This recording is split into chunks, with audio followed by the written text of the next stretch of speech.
Welcome to the Existential Empath Podcast. My name is Tanya, and I am an intuitive empath. My intention is to share valuable tips, tools, and techniques that I have learned so you can tap into your own inner healer naturally and intuitively.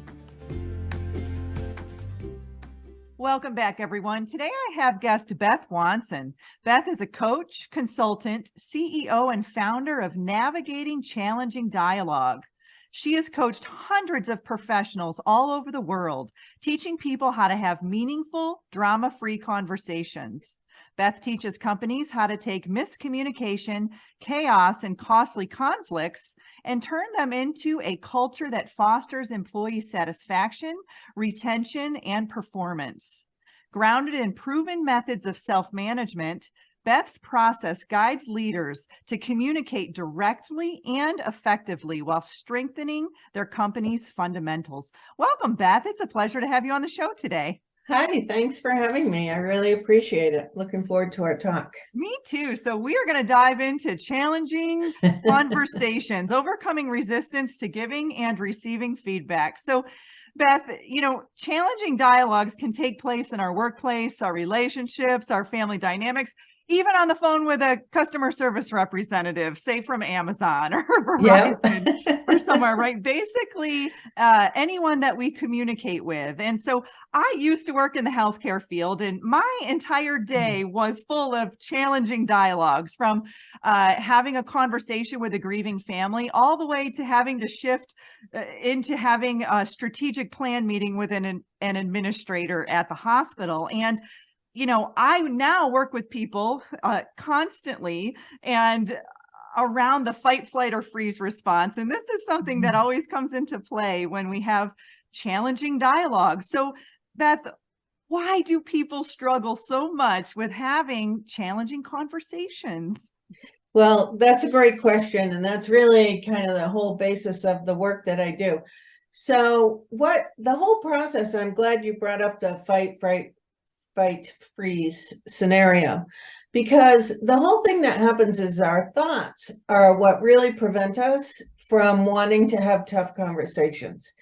And our thoughts are what trigger us to go into that panic zone or to go into the fight or flight mode. It's not necessarily the content that's in front of us, but it's what we think, what we imagine might happen. Where might this go? And so as we get wrapped up in our thoughts, our resistance builds up. So you can imagine that, the next day you're going to have a difficult conversation. You're going to have to give someone feedback or give them bad news, or even talking to your spouse or a friend or whatever. And so you spend that whole night laying awake and turning it around, and you drive to wherever you're going. And the whole time you're repeating the story and you're imagining all the places it could go. Well, what's literally happening inside your brain is your amygdala is saying, uh-oh, I need to protect you, right? And it sends those messages down to your adrenal glands, and the adrenaline and cortisol start to go up. And that's literally what fight or flight mode is. So you either show up at the conversation ready to defend yourself, blame, justify, prove them that they're wrong, make your point and win, or you say, I don't think I'm going to have this conversation. Maybe I'll hint about it and see if they get the message, or, maybe I'll just suck it up. Right. Yeah. Avoid entirely. And so it's really our thoughts and our thought process that make us choose to avoid these conversations. Yeah, and it can be really scary. I know when I would have to we did this thing called after action reviews after we had, I worked in organ donation and tissue transplantation, and I would have to go speak to doctors after the case. And I would be playing that out in my mind as to, okay, how am I going to approach? What is my energy going to look like? How am I going to? and they would run from me. It was really funny because they didn't want to have the difficult conversation. And so I had to start to kind of foster that energy beforehand, say, okay, this is not a stressful conversation. We're going to just sit down and have a dialogue. And once I did that, it was just more like two colleagues having a conversation versus this, authoritative figure coming in. And that's not how I was trying to approach it, but that's how they were receiving it. Yes. So in the Navigating Challenging Dialogue program, which is the program that I teach in the accompanying book, is called Turn This Conversation Around. We talk about the mantras, which are the principles. And the first one is be aware of the energy you bring. Because the minute you walk into a tough conversation and you're stressed or anxious or on the defensive or whatever, the other person begins to pick up on that. And they're reacting to that energy. But if you walk in balanced and breathing and just not projecting that things are going to go bad, but with that energy of, we're going to have a conversation. We're going to have some ways to come about some understanding. I'm going to show up with curiosity and empathy. And as a learner in this dialogue, and when you shift your energy to that, people literally align to that energy, and it helps them to come back down. Absolutely. Our energy plays a huge role in how we approach any conversation, whether it's difficult or not. And I know, Beth, you work a lot with managers and executives, but how can we use these skills in our everyday lives when it comes to just having a conversation with a friend about something that may feel a little awkward or difficult? It's so funny you say that, because people ask me all the time, well, why do you work with companies or nonprofits or government agencies? Because everybody needs these skills. And I say, because that's where people are, right? So if I teach them through the lens of the work, people inevitably contact me and say, oh my gosh, I use this with my teenage daughter or my husband or my neighbor or whatever. And it got such an impactful result. And I love that. But the first piece is to identify what are the facts, right? And sift those out of what are the stories. So if you want to talk to your partner or your spouse or your housemate about something as simple as how to load the dishwasher, like how many of us have had gigantic arguments about that, right? Yeah. Easy things, right? Easy things. And so, but by the time you get to that conversation, you're all riled up, and you lead with, every time you put your dishes in the sink and you don't put them in the dishwasher and you don't rinse them enough and you don't put them in the right place. And before you know it, all this energy is coming out, and you're talking about the time 3 years ago when they were a half hour late for lunch. And I call that garbage dumping, Beth. Garbage dumping, yeah, piling on. You start to get traction, and all of a sudden you're vomiting everything. Instead, before you begin the conversation, you simply identify what are the facts. The facts are that your life would probably be easier if you didn't have to always go in and deal with the dishes in the sink or whatever, right? That's the fact. That's the fact. And then go to curiosity. I'm curious why you do this. What is happening that you do it?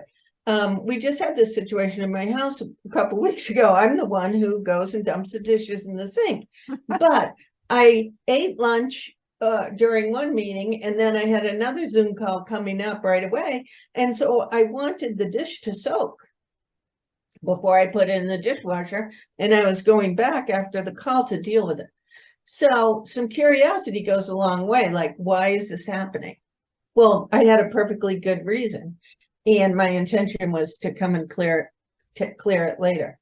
And so starting with what are the facts, staying in fact, and then going to curiosity. And when we engage with curiosity, we are able to get some empathy and work on building those empathy muscles. So the result of my conversation was, oh yeah, you are having a really busy day. I'll just take care of that for you this time. Oh, thank you. That's super helpful for me, right? Because empathy was built. And so now we can come up with a win-win. I understand that my partner really gets worked up when I don't put the dishes in. And now she understands that there's times when it's intentional. It's not just that I'm being lazy. Yeah. Right? And I think Yeah. just gratitude too after that, just saying thank you for putting the dishes away for me. That was very helpful. And I think, looking back, I'm divorced now, but back in my marriage, that would have been very helpful had I shared that information, just said thank you versus getting frustrated and being a pressure cooker and then blowing up and expecting things to happen. Looking back at that time, I could have used your tools and tips to be able to navigate those challenging dialogues, which don't have to be so challenging. I guess we just make them challenging, right? Yeah. Well, and the reason that I created all this was because for the first 40 years of my life, 45 years, I responded to almost everything emotionally and with a very low level of self-awareness. So people would say, oh, Beth, you're so direct. You're so clear in your communication. Oh, Beth, you're so emotional. Well, none of those things were really great, right? Particularly for leading teams and leading people. And I felt like there had to be another way that I could show up. And so I began doing my research on brain-based research, understanding how and why adults are motivated, what we need to be successful, how the brain works, self-awareness, emotional intelligence. And I put together this program to help me to have better connections, better relationships, empower, motivate, and inspire the people who worked for me. I put it together because I needed it. And then in 2015, I started offering it to other people. And ever since then, this is what I've been teaching. So I teach coaching through navigating challenging dialogue, feedback through navigating challenging dialogue, and navigating challenging dialogue as its own program. Isn't that usually the case? We need help for something or on something, and then we move through it, and then we realize, wow, this could actually help other people in the Yes, process. I thought I was alone in this problem, but I was not. Oh, yeah. No. And, so Beth, what advice or tips do you have for people who might need to find some confidence in initiating a challenging dialogue? I know, for me, it became more normal for me to just expect these challenging dialogues because I knew that was a part of my job at the time. But when it came to having dialogues with friends or family, I would kind of, you've got the fight, flight, or freeze. I would do the flight. I would be like, Right. I have challenging dialogues all day at work, and now I don't want to deal with a challenging dialogue in my personal life. So do you have I any get tools or that. tips for people that might be struggling with that? Yeah. So in the book, I keep going back to the book because I finally wrote the book so that it would be more accessible to everybody. And in the book, there's a series of worksheets that you can go through to plan for a tough conversation. So you strip out all your assumptions, all your unspoken expectations. You get really clear on what your thinking errors might be, right? Like, this is the way it was. This is the way it should always be. Really? Is that true? Or is that a thinking error? Right. And so you work on those pieces and then you end up with a plan for how you're going to approach the conversation, because our brain loves having a plan. It's when your brain doesn't have a plan that it goes off on all these, what if this happens? What if that happens? And you end up all worked up. In the absence of having those resources, the first thing I would say, and you talked about gratitude, if you find yourself worrying and stressing and running things over and over in your mind, pause, take a deep breath, and just sit for a little while and think about what you're grateful for. And it doesn't have to be a big deal. Like, oh, I'm grateful I have this chair. I have a little seat warmer that goes on the back of my chair so I can turn it on when I'm feeling chilly. Oh, I'm just so grateful that I have this. Because your brain can't hold stress, anxiety, worry, storytelling, and gratitude at the same time. So it doesn't have to be a big, long effort to feel grateful. Just feel grateful. Listen for the beat of your heart. And if you can't hear it, pretend you can. Imagine what it sounds like. Our heart's been with us since 6 weeks after conception. It has observed every single solitary thing in your life. Sure has. It works on your behalf without you asking it to do a thing. And it takes in information from the outside and it gives you pure information. Your brain turns that all around, makes assumptions and twists it around and manipulates it. But your heart takes in what's pure in the environment. So just feel gratitude for that, for the beating of your heart. That's all you have to do. And that brings you down out of the panic zone.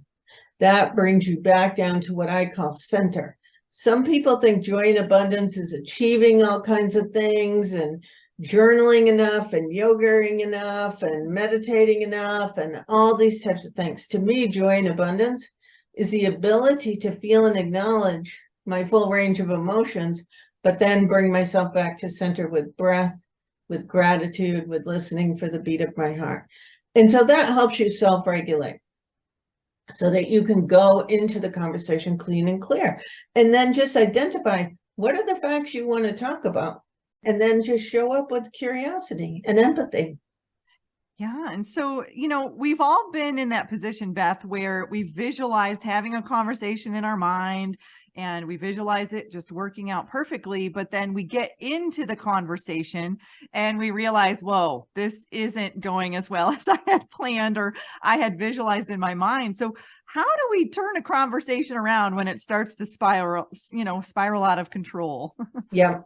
So that's why the planning process is important, because it's important to know what your anchor points are. What are the key facts that are very important to you? So if the conversation starts to spin out of control, the other person starts to get triggered, things start to go bad, resting back into what those anchor points are. I hear you. I can see that this is difficult and uncomfortable. Going back to the anchor points, I tell people, and breathing and pausing, not getting into that pool of emotion. If the other person starts going up, that's when you sit back and you breathe and you just feel some gratitude. And then I say 3 times you go back to the anchor point. If after the 3rd time the person just can't, one of the other mantras of the program is the only person you can manage is yourself. Mm-hmm. And so you say, well, it seems like this is not a great time for this conversation. Why don't we go back to it in a couple days? Or why don't we both take some time to think about it and reconvene, or whatever the case is. But it keeps you from getting into this non-productive conversation or argument that goes all over the place and it is unactionable. There's no way anybody can take action on. Yeah, and it's that's my nowhere. Yeah, you're just getting nowhere, and the energy just keeps looping and spiraling, and you're like, "This is just draining me of my energy." Yeah. Yes. Yeah, and no one has time for that, No, no. Or the energy, because it literally depletes you of energy. So many managers and leaders come to me and they're like, "I'm exhausted and I'm overwhelmed." We work with a lot of schools, and this is a big thing that's happening with school leadership right now. People are just exhausted, not necessarily from the work, but from the conflict, right? And they are trying to avoid giving feedback. They're trying to avoid upsetting people. And we can't go there, because things just get worse and worse. They really do. And I want to dive into feedback. I want to, clear feedback is essential, right? And, it's an essential component in how we empower ourselves and others. And, you developing those skills on how to give and receive clear, positive feedback is kind of a gift in itself. And, I look back at my time when I worked in corporate environment, just every January we had to do a review, and I had to write down, my review and then go sit down with my supervisor. And I would get sick to my stomach every single time I had to deal with this, because I knew I had to give her feedback and then I had to receive feedback. And it was not, there were times when I had raving reviews and then times when I was like, this is just, I can't stand this. So, why do we resist feedback so much, Beth? Like, why are we so afraid to give and receive feedback? Well, we don't like the discomfort of it. And at its root, the challenge that I believe is presented is in our mind's eye, we always have a better assessment of ourselves than others do, right? We just believe we're more capable. We believe we're more skillful, all of that. It's our self-concept. And so when you receive feedback or when you give someone feedback, you're disturbing self-concept. And so it's very uncomfortable. It's uncomfortable to be the one who's giving information to someone and possibly upsetting the way they view themselves. And it's very uncomfortable to receive information that you go, wait a minute, that's not how I see my skills. That's not how I see how I show up. And so it's that discomfort that we don't like to make other people uncomfortable, and we don't like to be uncomfortable. And so I always say people resist giving feedback, not because they don't want to upset the other person, but they don't want to witness their discomfort. Oh, wow. But through discomfort comes growth. You only grow through discomfort. It's the only way you grow. And so my approach to giving feedback is, and I'm glad you brought up the performance review, because if they made me in charge of everything, annual performance reviews would be gone. They should only be used to discuss salary increases, bonuses, and new goals for the coming year. There should be no feedback given. Feedback should be given all through the year. You should have a culture of feedback where people ask for feedback. People give feedback. It doesn't feel like if someone says, hi, I have some feedback for you, it's not like, oh, right? It's ongoing and it's a part of the process. Yeah. It's a part of the process, because if you think back, I don't know if when you were a kid, but when I was a kid, we always played this warmer, colder game. Like, are you getting warmer? Are you getting colder? And you get little, hints or whatever to get there. That's what feedback is. It's helping people grow and develop. It's helping them understand how to treat you. And it's helping them understand, are they getting warmer or colder? Yes, that was so great the way you asked those questions in the meeting. I really appreciated you bringing that up. Oh, I need to give you some feedback. You asked so many questions in the meeting that other people didn't have an opportunity. So I need you to kind of identify what are your top questions and then hold space for other people to ask theirs and see what you learned through their process of asking questions, right? That's the way we need to give feedback. It needs to happen all the time. And people need to be comfortable saying, hey, can you give me some feedback on how I showed up in that meeting? In our, we have a mastering feedback class, and one of the exercises in that class is people have to go and ask 3 people for feedback. One person that they're really comfortable with, one person they're very uncomfortable with, and one person that they're not sure. And just experience receiving the feedback. That's it. Just sit and listen to it and experience receiving it, because you can't give feedback if you can't experience giving it. If you're not you can't give it if you're not comfortable receiving it. Yeah, it's very true. I mean, I can look back at some coworkers that were very good at giving feedback, but then when they'd have to receive, it wasn't as easy. Yes. I look back at that time I was doing SWOT analysis for my strategic plans, strength, weaknesses, opportunities, and threats. And I'd have to sit down with administrators once a year and talk about the SWOT, and some of them were very open to receiving that feedback and they wanted to make some significant changes. And then other ones would just avoid my meeting. And so you've got to get a little creative in the way that you present the way you're going to give your feedback as well, because I think some people already have those limited beliefs set in that, oh, she wants to sit down and have a meeting with me, or your spouse, hey, can we talk? And then they immediately tense up and are like, oh no, what is this about? But like you said, if you're continually doing this and saying, you're talking and communicating regularly, you're giving and receiving feedback regularly, it doesn't seem like this massive, thing or a massive threat that's coming at you. And I think as Right. society, especially in the corporate community, working in healthcare, it was like this yearly thing that when January came around, it was strategic plans, performance reviews, all of this feedback. And you're like, oh, this is really stressful for me. Yes. I know I'm not the only one who dealt with that. I know my sister's dealing with it within her company too. So this is very common for us. Yes, Yeah. it is very common. It's very common. And I think feedback is one of the things that just is not used effectively. It's not used appropriately, and it's a fabulous tool for helping your employees grow and develop.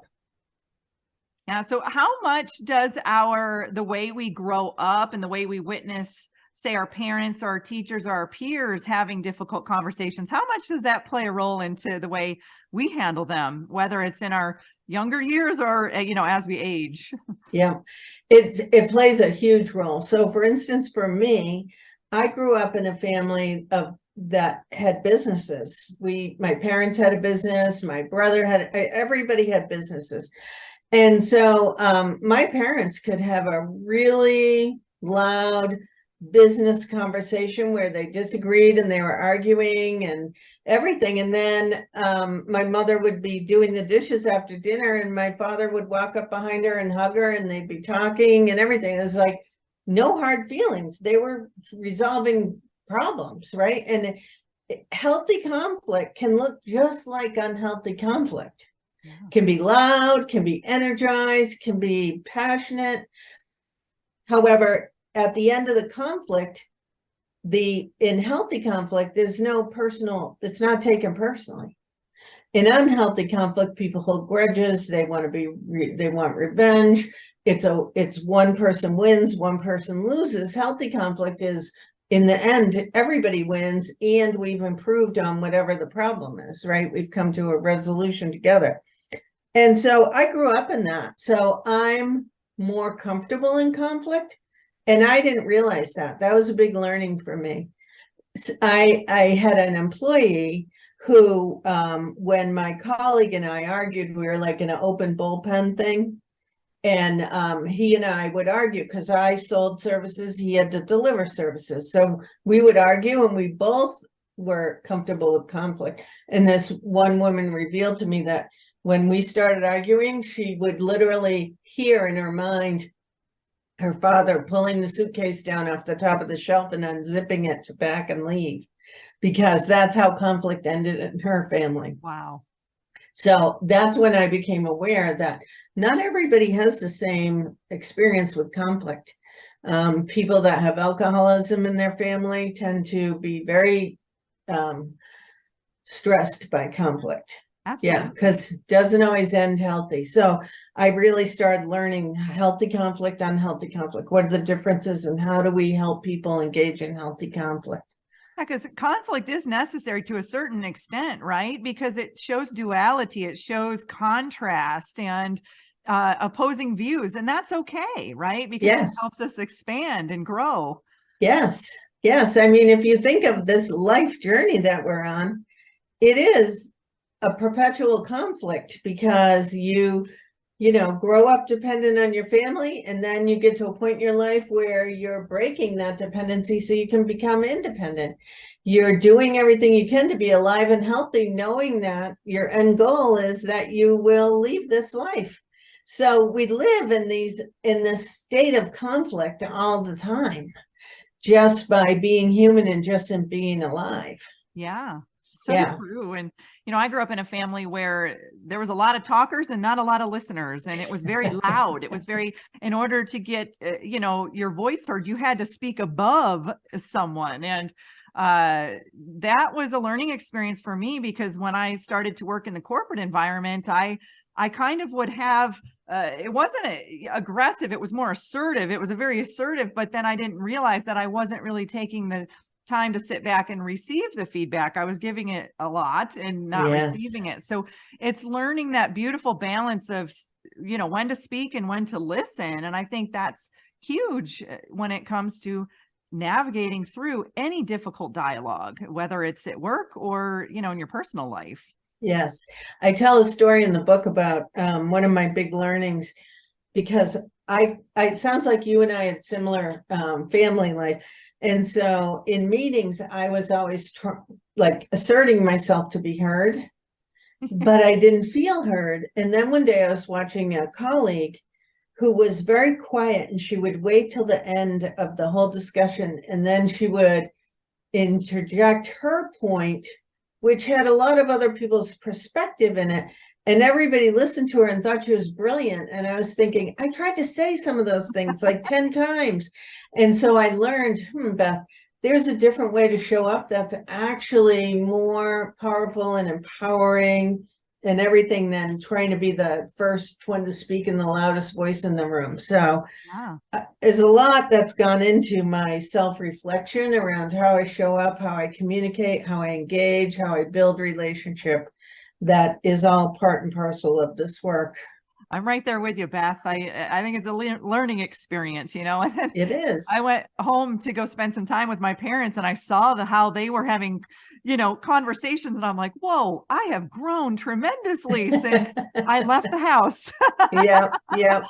I relate to that. That's a nice reflection for me on my growth. So Yes. Beth, let's talk a little bit about the services that you provide. Yeah. So we do a variety of services, but primarily we do one-on-one or team coaching. We also do some training, so navigating challenging dialogue, mastering feedback, and coaching in the workplace are three of the primary ones that we do. And we have a whole initiative for schools. So helping school leaders communicate, resolve conflict, and all of those types of things. So all of our services are available at ncdsolution.com. We offer zillions of free resources, and people can go on there and download all kinds of things, because this is really mission work for me. I mean, I believe that we are now more than ever in this time in our world where if we don't learn how to have tough conversations and we don't learn how to navigate healthy conflict, we're not going to solve our complex problems that are facing us. And it's really a turning point. So I've done everything I can to make my work as accessible as possible to people. That's wonderful. And I'm glad that you're working with the schools, because that's going to help teach our young ones how to have healthy conversations. And that's right. You know, because they're looking at, you know, the teachers and the parents as role models. And so we are just, you know, the work that you're doing is you're helping futures to come and generations to come. And that's wonderful, Beth. I really appreciate you coming on the show today and sharing all of your knowledge and wisdom, and teaching us a little bit about how to navigate difficult dialogues. Thank you. Thank you so much. It's been great. I could talk about this all day. You deserve to navigate your life in alignment with health, happiness, and abundance. To learn more about the services that I provide, including Beyond Quantum Healing Hypnosis, EFT tapping, and the Emotion Code, visit my website at www.theexistentialempath.com.